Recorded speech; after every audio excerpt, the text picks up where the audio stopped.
నారద మహర్షి అంబరీష మహారాజునకు వైశాఖ మహిమను ఇలా వివరిస్తున్నాడు.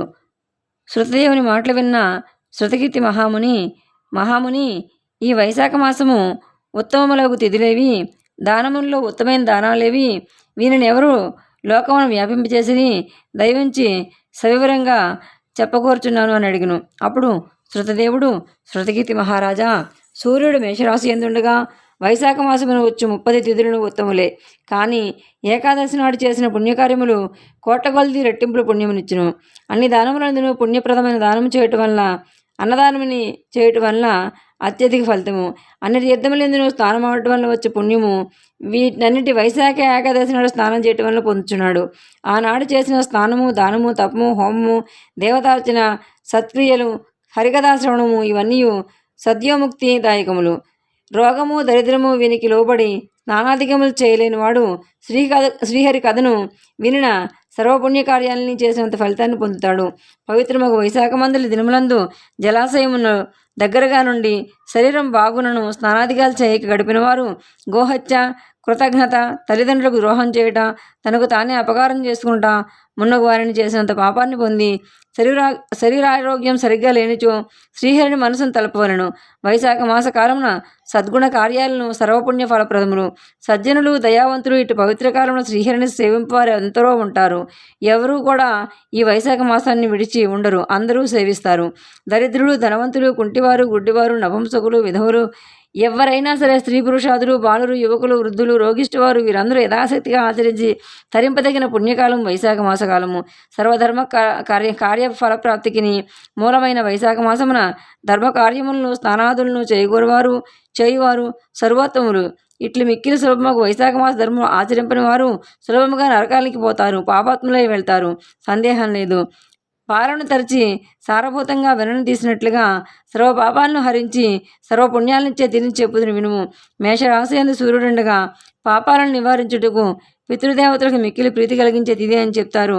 ఆ తిథి నాడు పితృదేవతలు తర్పణాది శ్రాద్ధాలు చేసినట్లయితే గయలో 1,000,000 మార్లు పిండప్రదానం చేసిన పుణ్యఫలం కలుగుతుంది. ఈ విషయాన సావర్ణి మనువు భూమిని పరిపాలించుండగా నరకలోకమున పితృదేవతలు చెందిన కథ ఒకటి పెద్దలు చెప్పింది వినుము.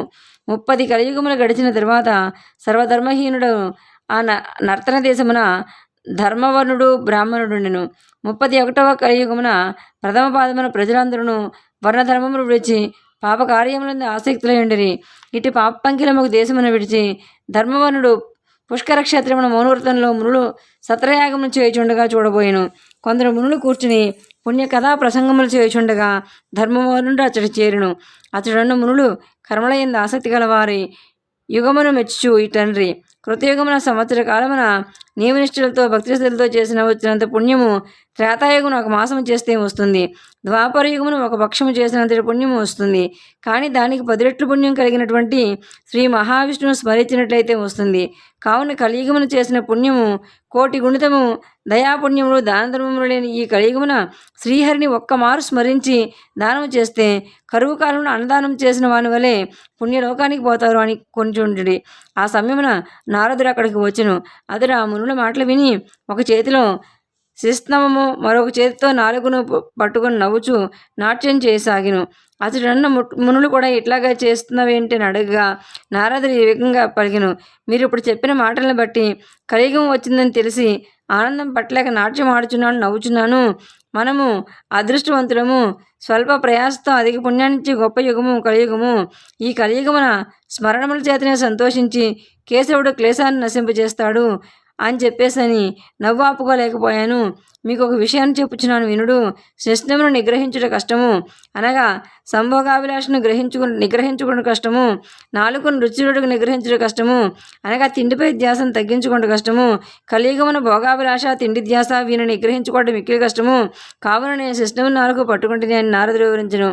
మరియు ఇట్లనను, శిష్ణమును జిహ్వను నిగ్రహించుకున్నచో పరమాత్మకు శ్రీహరి దయ కలిగి ఈ యుగమున సులభ సాధ్యంగా అవుతుంది. కలియుగమున భారతదేశమున వేదధర్మాలు విడిచి ఆచార వ్యవహారం శూన్యమైంది. కావున మీరు ఈ దేశం విడిచి హెచ్చరికైన వెలుడు అని నారదుని మాటలు విని యజ్ఞాంతమున వారందరూ తమకిష్టమైన ప్రదేశాలకు వెళ్ళిరి. ధర్మవరుడు భూమిని విడిచి మరి ఒక చోట నుండెను. కొంతకాలమైన తర్వాత వానికి భూలోకం ఎట్లుందో చూడవాలని అనిపించింది. తేజస్శాలియు వ్రతమహిముడు ఆగు అతడు దండ కమండలములను జటావలకములను ధరించి కలిగి విచిత్రం చూడదలిచి భూలోకానికి వచ్చెను. భూలోకంలో జనులు వేదబాహ్యమైన ప్రవర్తన కలిగి పాపాలను ఆచరిస్తూ దుష్టులయ్యుండిరి. బ్రాహ్మణులు వేదధర్మాలను విడిచిరి. శూద్రులు సన్యాసులైరి. భార్య భర్తను, శిష్యుడు గురువును, సేవకుడు యజమానిని, పుత్రుడు తండ్రిని ద్వేషిస్తున్నారు. బ్రాహ్మణులందరూ శూద్రుల వలె ధేనువులు మేకలైనవి, వేదములు కథాప్రాయములైనవి, శుభక్రియలు సామాన్య క్రియలైనవి, భూతప్రేత పిశాచతుల్ని పూజిస్తున్నారు. అందరూ సంభోగాభిలాష కలిగి అందరికీ జీవితాలను కూడా విడిచివారి ఉండిరి. తప్పుడు సాక్ష్యాలు చెప్పువారు, మోసగించేవారు స్వభావం కలవారు ఉండిరి. మనసునందొకటి మాట ఉంది, మరొక పనియందు ఇంకోటి అగృహీతిలో ఉండిరి. విద్యాభ్యాసమును పారమార్థికము కాత హేతుప్రధానంగా భావిస్తున్నారు. అట్టి విద్య రాజపూజితమై ఉండెను. సంగీతము ఉన్న వాని ప్రజలు ఆదరించుచుండిరి. అధమములు గుణహీనులు పూజలైరి. ఉత్తమములు ఎవరూ కూడా గౌరవించట్లేదు. ఆచారవంతులకు బ్రాహ్మణులు దరిద్రులై ఉండిరి. విష్ణు భక్తి జనుల్లో కనిపించట్లేదు. పుణ్యక్షేత్రములు వేద ధర్మహీనములై ఉండెను. శూద్రులు ధర్మ ప్రవక్తలు, జటాదారులు సన్యాసులు అయ్యారు. మానవులు అల్పాయుష్కులై ఉండిరి. మరియు జనులు దుష్టులు దయాహీనులుగా ఉండిరి. అందరూ ధర్మములు చెప్పువారే. అందరూ దానమును స్వీకరించేవారే. సూర్యగ్రహణాది సమయమును ఉత్సవముగా తలచువారే. ఇతరులను నిందిస్తూ అసూయపడుచు అందరూ తమను పూజనం చేసుకుంటున్నారు. అభివృద్ధిలో ఉన్నవారిని చూసి అసూయపడుచుండిరి. సోదరుడు సోదరిని, తండ్రి కుమార్తెను తక్కువ జాతి వారిని పొందుచుండిరి. అందరూ వేశ్యాసక్తులై ఉండిరి. సజ్జనులను అవమానించుచుండిరి. పాపాత్ములను గౌరవించుండిరి.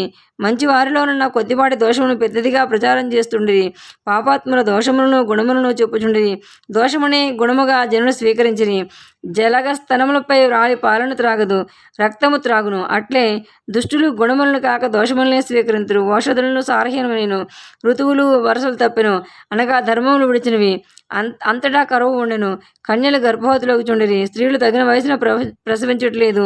నటులు నర్తకులు వీరు ఎందు ప్రజల ప్రేమనంది ఉండిరి. వేదాంత శాస్త్రాధ్యయులు పండితులు సేవకులుగా ధనవంతులుగా చూచుచుండిరి. విద్యావంతులకు బ్రాహ్మణులు ధర్మహీనులను సేవించి ఆశీర్వదించుచుండిరి. అవమానించి ధనమదాంతులను నీచులను ఆశీర్వదించి దానికి ఫలముండదు కదా. వేదమునందు చెప్పిన క్రియలను, శ్రాద్ధమును, శ్రీహరి నామమును అందరూ విడిచిరి. శృంగారమును ఆసక్తి గలవారై అటు శృంగార కథలనే చదువుచుండిరి. విష్ణు సేవ, శాస్త్ర చర్చ, యాగదీక్ష, కొద్దిపాటి వివేకము, తీర్థయాత్ర, దానధర్మము కలిగిన యుగం ఎచ్చటా లేవు. ఇది మిక్కిలి చిత్రముగా ఉన్నది. ధర్మవరుడు భూలోకములో ఉన్న కలియుగ విధానం చూసి మిక్కిలి భయపడను. పాపమును చేయటం వలన వంశనాశనము గమనించి మరి ఒక ద్వీపానికి పోయిను. అన్ని ద్వీపములను చూసి పితృలోకమును చూడబోయను. అతడు ఉన్నవారు మిక్కిలి కష్టతరముకు పనులు చేస్తూ మిక్కిలి శ్రమపడుతున్నారు. క్రిందపడి ఏడుస్తున్నారు. చీకటి గల నూతిలో పడి గడ్డి పరకలు పట్టుకుని నూతిని పడకుండా వేలాడుతున్నారు. వారి క్రింద భయంకరముకు చీకటి ఉండెను. ఇంతకన్నా భయంకర విషయములను చూసిను. ఒక ఎలుక పితృదేవతలను పట్టుకుని వేలాడుతున్న గడ్డి పరకను 3 వంతులు కొరికి వేసును. గడ్డి పరకను పట్టుకుని వేలాడు పితృదేవత కిందనున్న భయంకర అగాధములను చూసి పైన ఎలుక గడ్డిని కొరికి వేయడం చూసి దీనులై దుఃఖిస్తున్నారు. ధర్మవనుడు దీనులై ఉన్నవారిని చూసి జాలిపడి, మీరు నూతి ఎందు ఎట్టుబడి ఎట్టి కర్మం చేయడం వల్ల మీకు ఇటు పరిస్థితి కలిగిన, మీరు ఏ వంశం వారు, మీకు మృతి కలుగు మార్గం ఏదే ఉన్నదా, నాకు చెప్పుడు చేతనకు సహాయం చేస్తానని అడిగిను. అప్పుడు వారు పోయి, మేము శ్రీవత్స గోత్రీకులము, భూలోకమున మా వంశమున సంతానం లేదు, అందువల్ల పిండములు శ్రాద్ధములు లేక దీనులమై బాధపడుచున్నాము. మేము చేసిన పాపంచే మా వంశం సంతానం లేక ఉన్నది. మాకు పిండమునిచ్చేవారు లేరు, వంశము క్షీణించినది. ఇటు దురదృష్టవంతమైన మాకు ఈ చీకటి గుప్పం పడక తప్పదు. మా వంశమున ధర్మవనుడు కీర్తిశాలి ఒకడే గలడు. అతను విరక్తిచే వివాహం చేసుకోనక ఒంటరిగా తిరుగుచున్నాడు. ఈ మిగిలిన గడ్డి పరకను చూచితివా? మా వంశమున అతొక్కడే మిగులటం వలన ఇది ఒకటి నిలిచింది. మేమును దీన్ని పట్టుకుని వేలాడుచున్నాము. మా వంశం వాడైన ధర్మవనుడు ఒక్కడే మిగిలను. దానికి ప్రతీకగా పితృలోకమున్న మాకును ఈ గడ్డి పరకు ఒకటే మిగిలింది. అతడు వివాహం చేసుకుని పోవచ్చే, సంతానం లేకపోవచ్చే ఈ గడ్డికి అంకురములు లేవు. ఈ ఎలుక ఈ గడ్డిని ప్రతిదినము తింటోంది. ఆ ధర్మవనుడు మరణించిన తరువాత ఈ ఎలుక మిగిలిన ఈ గడ్డి మొక్కను తినివేను. అప్పుడు మేము అగాధమున భయంకరమైన కోపం పడము. ఈ కోపం దాటరానిది, చీకటితో నిండినది. కావున నాయన భూలోకమునకు పోయి మా ధర్మవనుడి వద్దకు పోయి మా ధైర్యం వివరింపము. మేము వాని దయకి ఎదురు చూస్తున్నామని చెప్పి వివాహం ఆడమని చెప్పి అంగీకరింపజేయము. నీ పితృదేవతలు నరకమును చీకటి కోపడం పడి ఉన్నారు. బలవంతమైన ఎలుక మిగిలి ఒక గడ్డి వర్గం కూర్చుంది. ఆ ఎలుకయే కాలము.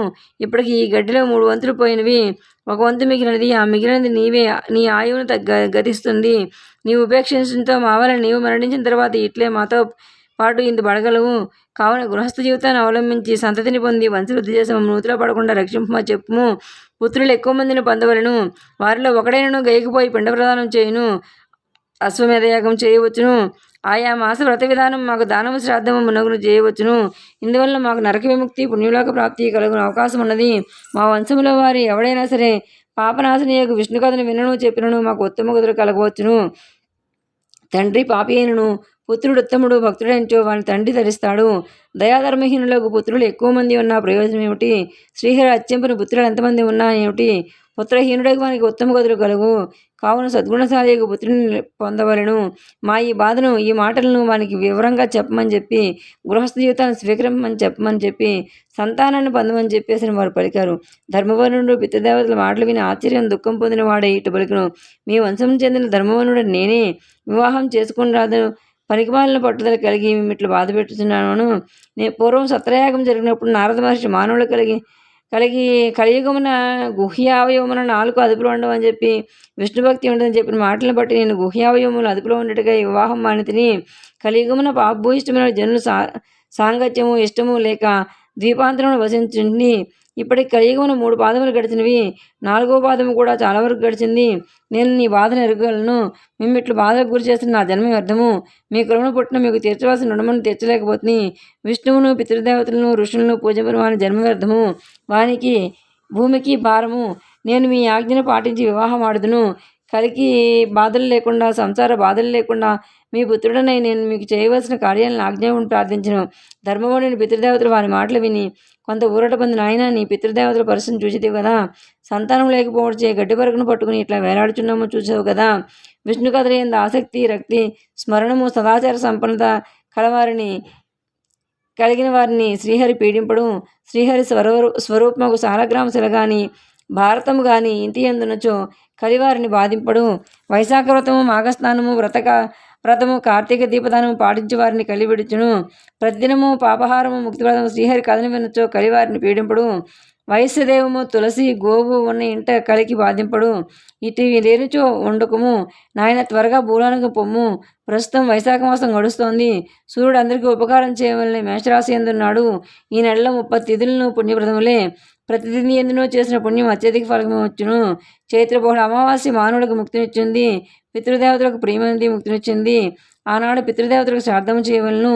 జలపూర్ణము కలశాన్నిచ్చి పిండ ప్రదానం చేసినట్లయితే గయాక్షత్రము చేసిన దానికి 1,000 రెట్ల ఫలితం వస్తుంది. చైత్ర అమావాస్య నాడు శక్తి లేకునచో కూరతోనైనా శ్రాద్ధం చేయవచ్చును.